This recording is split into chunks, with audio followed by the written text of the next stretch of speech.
Hey, welcome back to Church for the Rest of Us. Jimmy Scroggins here, as always, with my co-host Leslie Bennett, engineer Carly Seelman, and today we have joining us in studio Pastor Seth Carter and Christian Rodriguez, affectionately known as C-Rod.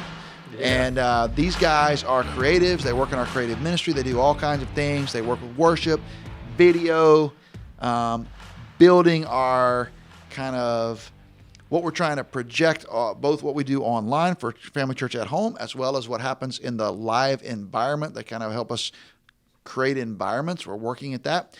And Leslie, you work on a team with these guys, so why don't you talk a little bit more about what C-Rod and S-Car do?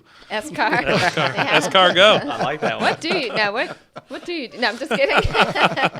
I would say these are two of the hardest working men in our organization and have been for the last 7-8 months, because they really, most of what we did when we had to change everything to online really fell on the shoulders of Seth and C-Rod to help us figure out how we were going to produce something called what we're now calling Family Church at Home, which was excellent, is excellent, and something that we had to figure out because we're not a video-based church. We're an in-person, live preacher type church, and so that was a big shift. And now we've gone back to meeting in person, but we're still doing Family Church at Home because we know that half of our people are attending online and half are attending in person. So we've tried to figure out, okay, now we have to do both things. So we had to shift from one thing to another, and now we're figuring out how to do both. I would say, have we figured it all out yet? What would you say? Absolutely not. That's right. Not even close. So we're definitely learning, definitely trying to figure out what we're doing. We haven't figured it all out yet. So we just wanted to have the conversation with what are some of the things that we learned during this past season, and what are we carrying forward? What are some of the best practices that were actually developed in the pandemic that we've now carried forward as we've gone to creating a quality online experience for a lot of people, as well as a quality in-person experience. Absolutely. I mean, really one of the first things that COVID taught us, it rocketed us forward into the online world. Right. As a church, probably before COVID, online was important to us, but it wasn't a major building block that when we thought strategically about anything moving forward, it wasn't like a thing that was constantly brought up in meetings like, okay, well, what's the online angle of this? How are we going to engage an online audience? And now with COVID, we understand that there's a huge portion of our church that is engaging with us online. We need to be ministering to them through the angle of an online church, and how do we communicate to them effectively, help them understand that they're a part of our church even when they're still more comfortable worshiping from home, but also that they're welcome to join us on site. Some of the best practices that we've started to develop, especially now that we're re-engaging in our live services. Now, when we say live services, also our live services do not look anything like our live services before COVID. So we actually remained and kept our team in a position to where our team is focused on making online church happen, and then also on Sunday mornings we're doing these chapel services that are a little bit more stripped down, a little bit more easy to pull off with just 1 to 2 or 3 people, and then that actually allows a lot of our staff, a lot of the people that are serving at our church, to also still contribute to the online product. And one of the ways that we're also equipping that live environment is the things that we make for the online church. We don't just keep online. We also even film it in a way to where we can also bring it to a live audience, right? And so we've explored that with things like a pre-roll. So if you don't know what pre-roll means, that's what's airing before the actual service starts. We try to capitalize on something like that as a... Kind of like what happens at the movies, right? Exactly. Yeah, so you show up to the movies, you go sit down in your seat. Well, you're not just sitting in there. It's not just quiet. They have stuff on the screen. They have little trivia games. They have little advertisements. And I'm talking about before they start doing the previews.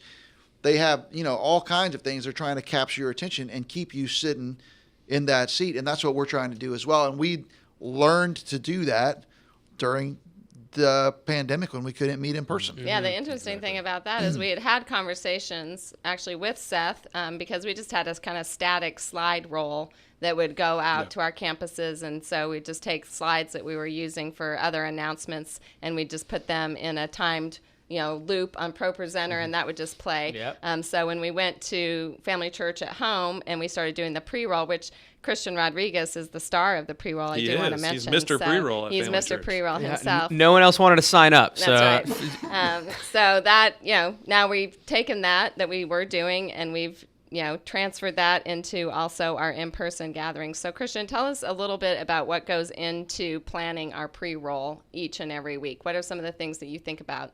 Yeah, so we love to use that as a time where everyone's sitting there and everyone's having a couple minutes where they are, able to see whatever we want to put out to them. So we're trying our best to communicate with every area of our church. So the student ministry, our impressions teams, our volunteers, anything that we can do. And we're thinking about, hey, what's going on in our church right now that we want our people to know, that they might not get to hear about during our announcements or even during the sermon, but are still important. So we love there to mention, hey, student ministry is going to do a camp coming up, or they're having an online event now with COVID-19, and we want our students to hear more about that. So then we team up with our student ministry team and tell them, hey, we have about 90 seconds to 2 minutes. What is the biggest thing that we want to tell these students? What is the thing we want to tell parents? How can we introduce that to a new guest and at the same time still do it in a way for our church members and make it really digestible for everybody present? So we're constantly thinking about what's happening next week,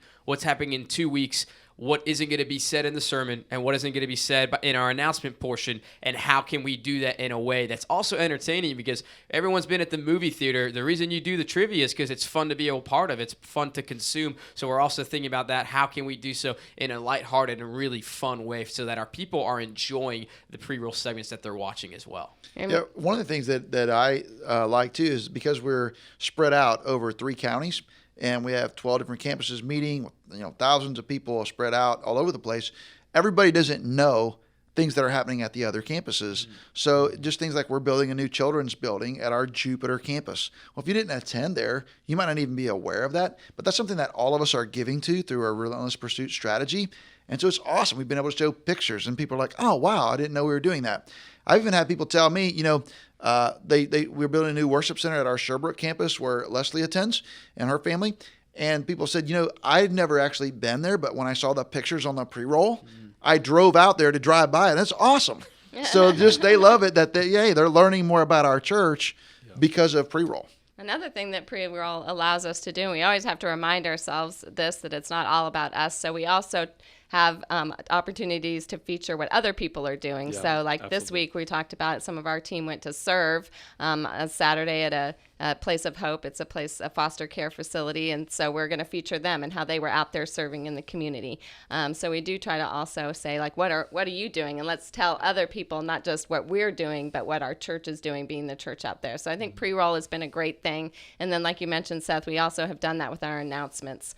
So we've gone to a video announcement, whereas before we had, just somebody getting up and giving in-person announcements. So that's something that we've carried over from. And honestly, Leslie, with all of that content, regardless of whatever scale equipment you're using or what size church you're at, one of the things that a pre-recorded format gives you is it allows you to tell stories that aren't just centered on what's happening right there in the room in that moment.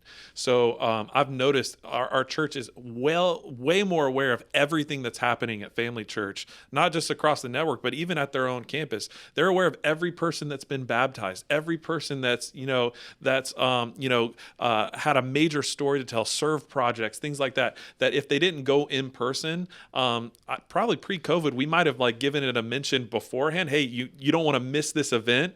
But honestly, we hadn't done an amazing job of recapping a lot of those events and things like that. With this season, it's really taught us the power of showing people, hey, here's how your church is on the move. Here's how your church is moving in the community. Here's stories of life change. And it actually has really allowed our church to feel more like a family. There's a family resemblance everywhere our church lands in every single neighborhood. Baptism is a great example of that too. We always had a lot of baptism, but the truth is I'm the lead pastor of this whole thing.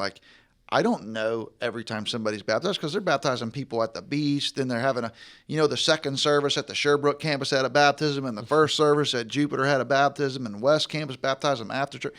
It's hard to keep track of it all, but now we've gone to this new practice. We video every baptism, And then the next week, we show those baptisms at every service across our entire network. Well, what that means is all the way through COVID, since we shut down in March to when we reopened in August and all the way up to this date, we actually have multiple baptisms every single week.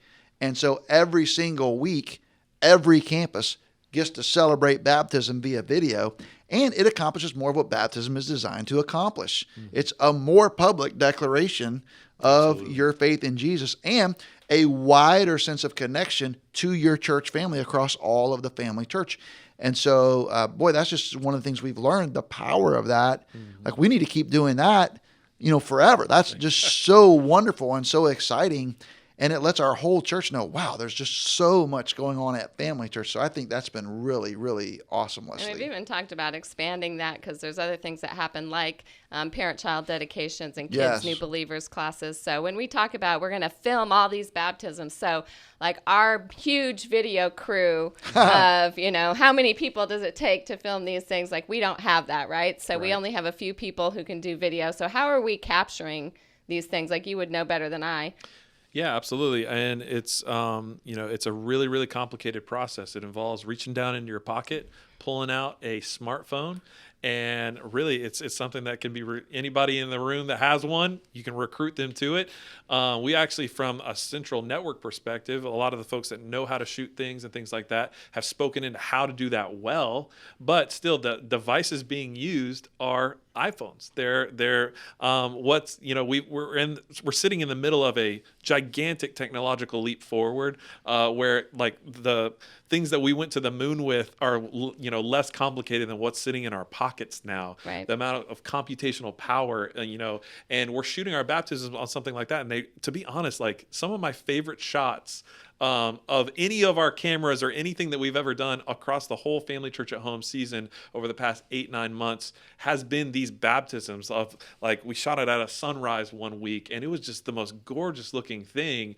And it was done with just some girl's iPhone, and she just pulled it out. She didn't think too hard about it. She just hit record, and then she captured what was going on right in front of her. And so to us, that's really been a big lesson point for us, where the temptation might be in a creative huddle to be, hey, our creative idea is to spend more money or to buy this piece of equipment or to, try to build this or that or the other. And really, sometimes it's more about the stories of the people, and it's just using what you have and getting it as efficiently in front of your people as possible. Because I'll tell you this, we haven't received a single person that said those baptism videos need to be shot on a higher quality camera. There's been zero good points. We did have one week where Seth came to me like, do you think we can use this video? Because it was like blurry and there was like water over the... That was the birth of the style guide. Well, we do have a style guide, but still, I mean, regardless of that, I think that we just said, let's focus on the story. Let's focus on the life change. Let's focus on the fact that it happened. So I think sometimes, as creatives or as people who like to do things with excellence, we want to say like, maybe we can't use that, but we've learned that you can. Yeah. And nobody minded. Nobody cared. Mm-hmm. Nobody said anything. And we just celebrated the fact that somebody got baptized. The whole youth world is being run by an app called TikTok. Right. Mm-hmm. And it's low resolution videos of people mostly dancing poorly and mostly imitating someone else's dance. Right. And that's what it is. And so the whole world is accepting of videos that maybe 3 years ago would have been seen as, man, you guys are horrible at video. And now they see like, man, you guys are on the cutting edge. And the reason that's important, C-Rod, is I think a lot of churches listening may be going, wow, okay, so if I was at Family Church with the video crew and the creative pastor and Leslie Bennett, then of course we would have a pre-roll like you guys. And the fact is, we do have a more sophisticated system than some of our listeners. Some of you have a more sophisticated system than we do. However, it wouldn't matter to me. If I was a pastor of a church and I was the only employee of the church, I would still try to do some of this stuff with pre-roll, baptisms, announcements. There are ways you can integrate video to make your messaging more effective, more concise, and better storytelling for your church. And C-Rod, every church has people who can do it. Who are they? So it's very feasible. I mean, we have all across the country, kids, students, college students. that are constantly using their phones. They're constantly doing the TikToks. They're constantly on Instagram taking videos. So something we've learned as well is we're doing these baptisms. We don't have to send a staff member. We don't have to send a super high-level volunteer. Half the time, Send an eighth grader. Exactly. We're able to equip and say, hey. They'll shoot it better. They will. We're able to say, hey, do you want to shoot this baptism for us? Help celebrate. And what we're learning is that by showing these baptisms every Sunday across our campuses, we're actually building a culture where people are excited to see all these things happen. And we're having people signing up about, hey, I was already going to go to that event. Yes, I can pull out my phone, I'll get in the water, and I'm going to videotape it, and that's awesome. And there's an enjoyment that also comes with that. And we're able to equip our 8th graders, our 7th graders saying, hey, we're going to give you a responsibility at this event. And they are eating it up. And you actually never know. That might create interest in an 8th grader's mind. They might actually say, hey, could I try editing it for you? And then you have nothing to lose. Go ahead, let them edit. And you might be able to develop somebody that has interest in cameras, in editing videos. And then 1 or 2 years down the line, you might be at a whole nother place in your church because you had a student, a young person that you gave an opportunity to. They took interest, and now they hit the ground running, and you don't know where that can go. So it's super easy, and it's as easy as asking. And you're believe going to you me, find someone. Every teenage girl in your church has software on her phone where she knows about lighting, she knows about filters, she knows about tint, she knows about all of these girls work so hard to make their Instagram and their snaps and their TikTok, to make them as good looking as possible. They even have editing stuff on their phones to change the shape of their face. I mean, everything can be better because I need these apps. Where do you get these apps? You'd be surprised. Some of these young high school guys, they're hiding it from you, but they can help you I don't want to hear. think. I don't want to know about that, but I know you're right. All right, so that's what I'm saying. So as you listen to this, and everybody has to do what's appropriate for your own context for all of our listeners. But guys, ladies, you should be doing something. You should be moving this forward, and we are learning so much. And you do have the tools. There are even editing apps that your people have on their own devices, their phones and their iPads and their computers, where they can do unbelievable things that'll take you to the next level. And that's what you got to think about. Don't compare yourself to Family Church or to Joel Osteen's church or to Andy Stanley's church. Don't compare yourself to some church that has resources well beyond you. Take the resources you have and take your church one level forward. Take your church one step up from where you've been using the resources you have right now. And listen, your team has taken us forward in this area. I sure have. And I think I was just thinking about, the challenges that we are facing right now. So we are facing some challenges of how do we keep doing the online well as the in-person well. So I'm just wondering, I know all churches are wrestling with this. So I'm just wondering, Seth and C-Rod, what would you say right now to people in your position in churches that are facing some of the same challenges that we're facing? What words of encouragement would you have for them today? One of the biggest encouragements I would have is, the power of, generating creative ideas that tell the same story again and again of the gospel, right? That's the, tell the stories of your people, tell the stories of the Bible, right? Don't get caught up in just hey, I saw this most recent video of Elevation, or I just saw what, Mosaic Church in California just did, or blah, blah, blah. And man, we'll never be able to do that. Ideas are free, right? And surrounding yourself with people that say yes to good ideas and enthusiastically think about those things. That's the type of culture that can be built anywhere. That can be built in a room of 3 people or a room of 300 people.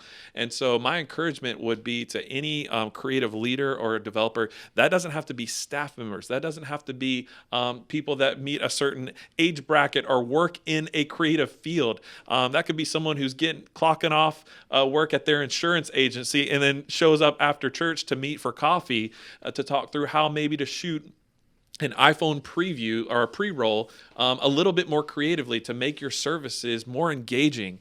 And so my encouragement to somebody that's laboring is, even if you're by yourself, surround yourself with friends and church members that are at your church that show an interest. These people make themselves visible to you by... Get on Facebook and Instagram. Yeah. and enlist the person who posts numerous, annoying, but awesome selfies. You're thinking of them now. I'm not. Yeah, that's right. Your eye worm. Yeah. And so that would be my main encouragement. And then to know as you move forward to kind of holding online in one hand and live services in the other, to not think of them as two separate worlds, but how can both of them help each other, right? How can both of them inform each other? A lot of guys listening to this podcast, guys and girls listening to this podcast, might even be thinking, hey, my church is 100% going to live and we're just putting the live service online. Well, that doesn't mean you just have to do what you did live before COVID. You can take a lot of the lessons that you're learning and continue to think intentionally about, hey, a lot of the folks that are watching this are purely at home and they're not going to experience a lot of things live in person for a long time moving forward. Well, how do you engage them? And so my big encouragement is just keep building a team that does that, and it doesn't have to be staff. It doesn't have to be anybody that you necessarily pay. Yeah, that's really good, Seth. I think a big thing that we've learned here at Family Church is that the people are watching online and they're coming in person because you are their pastor. You know, Pastor Jimmy, when people are coming to Family Church downtown, they're coming because you're their pastor, you're their shepherd. And it's not as much about just the quality of the content when it comes to a technical standpoint.